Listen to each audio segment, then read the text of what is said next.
And this story is read by the super fantastic Chrissie Grech. Oh, thank you. This one's called The Sea Around Them by Jill O'Shaughnessy. When are you going to tell him?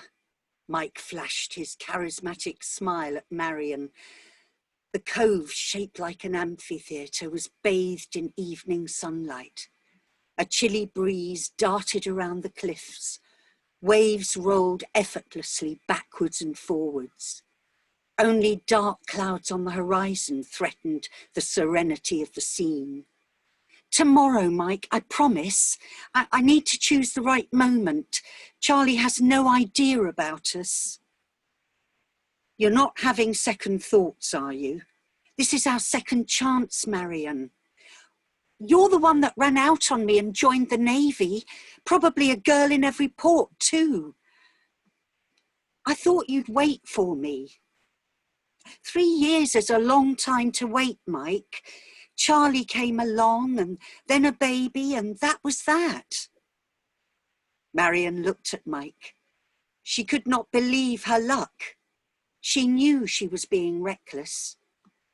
She had a good life with Charlie, a beautiful daughter and a lovely home too.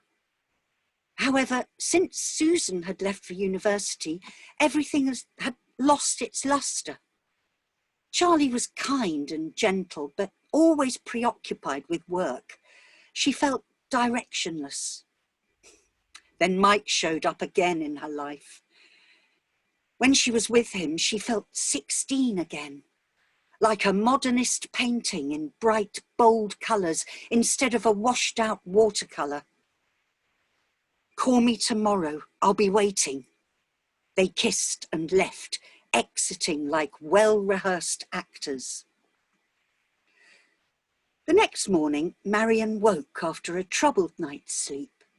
Dreams of swimming in dark, deep water towards an ever-shifting horizon. Her stomach churned as she replayed the conversation she would have with Charlie. The paradox was how she could tell him something so painful without hurting him. It would cause a devastating tsunami, ripping apart her whole family's life. Marion felt a compelling maternal impulse to hear her daughter's voice and picked up the phone. Hello, Susan? Everything all right? Yes, I just wanted to hear your voice. A silly mum thing. Missing you, that's all. House is really quiet without you. Miss you and Dad too. Look, I'll be home in a couple of weeks. We can go for an evening swim. Grab fish and chips down by the harbour. Oh, sounds perfect, Susan. I hope you'll still want to... Mum, are you all right? Your voice sounds sad. I'm fine. You sure? Shall I ring later and talk to Dad? Might not be the best time. Why? He might not be in the mood for a chat tonight. Marion realised she had said very little, yet Susan was beginning to sense something was not quite right. Susan, I have to go. Love you. Bye. But Mum! Marion's face burned. Her heart was beating loudly. She was standing on quicksand. Preparing lunch was a distraction. She planned to tell Charlie then. There was no good time. Salad, Charlie? Marion waited for an answer, but he was busy thumbing through the local newspaper. I can't believe the plans to build that caravan park. It'll ruin our sea view. He munched loudly, eyes focused on his paper. Charlie, I need to talk to you. Sounds serious. You scratched the car again? No, Charlie, it's not easy. Marion's voice faltered. Go on, Marion. It can't be that bad. I have... At that moment, the phone rang. You answer that, Marion. Bound to be one of your friends phoning for a chat.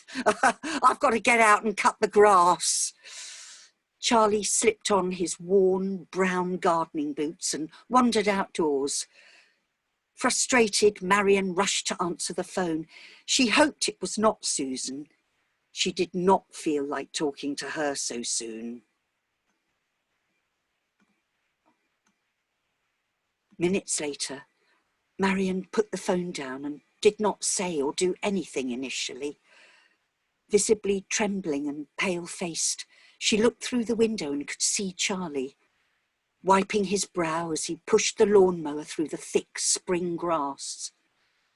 Beyond was that familiar view, a sparkling blue Cornish sea set against an equally bright sky. It was both beautiful yet teasingly cruel. Everything looked the same. Everything had changed. The police officer on the phone had a deep, sincere, kind voice. He had tried to be clear and concise, not too emotional, factual, curt almost. She wondered how many times he had made such calls. She chided herself for not asking more questions. Looking outwards towards the sea, tiny white horses bobbed on the surface as waves rippled across a westerly breeze. "Mum, Mum, I did it! I managed to swim out to the little island with Dad!" Marion heard her voice as clear as yesterday. Susan had been so proud to swim that distance against those currents, against the will of the sea. Despite hugging and congratulating her, Marion remembered how her heart and stomach had stirred at the danger and risk-taking her impulsive daughter had enjoyed. The sea will always win, Marion had thought. It is always stronger. Respect it. She had that same feeling now. The stirring and pulsating of her heart and memory. She felt sick, her skin burned. Had the sea been too strong and powerful for Susan this time? She screamed Charlie's name and heard him slam the back door and stamp his boots. She could imagine the sprinklings of freshly cut grass falling onto the mat. "Are you all right, Marion?" "Heard you screaming my name. I've not finished the bottom lawn yet." He did not yet know. She knew this would break his heart. His world would be irrevocably shattered. "Marion, say something. What's wrong?" Charlie put his arms around her shoulders. "It's Susan. She's missing. They think she..." "What do you mean?" Charlie looked in disbelief at Marion. Simply, she relayed what the police officer had said.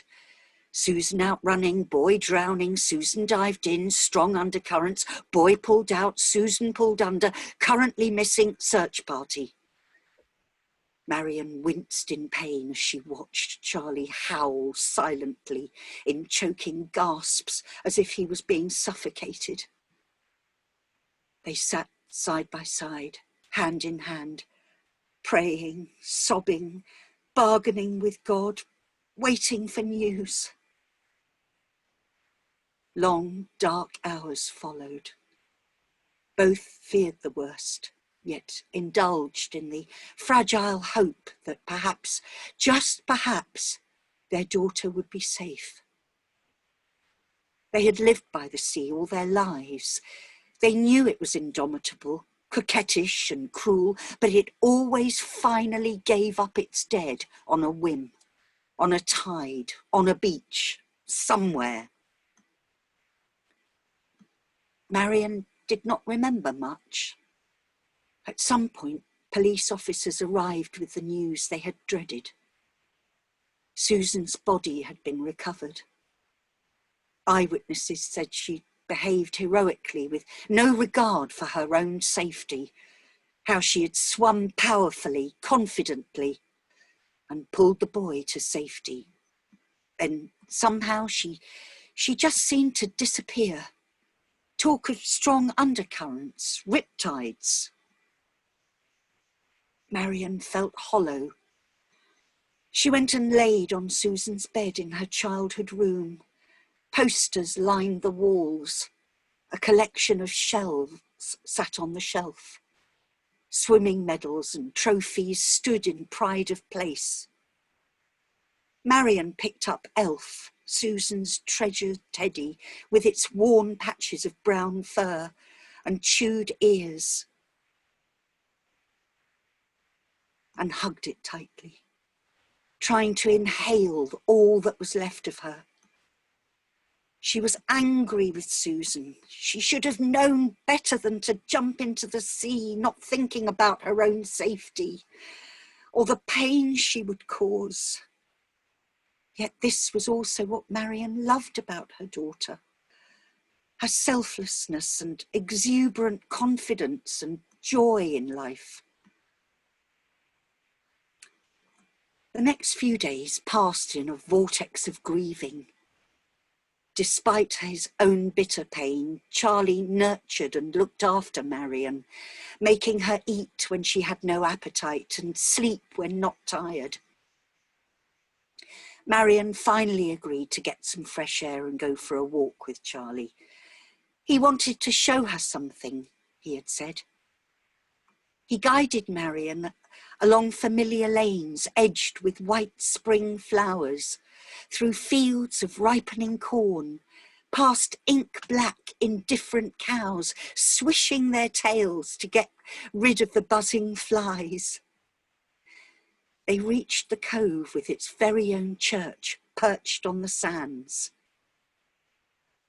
"Do you remember this is where Susan first learnt to swim?" said Charlie. "This is where I think she'd be happy." Charlie took Marion to the tiny graveyard that overlooked the rolling waves.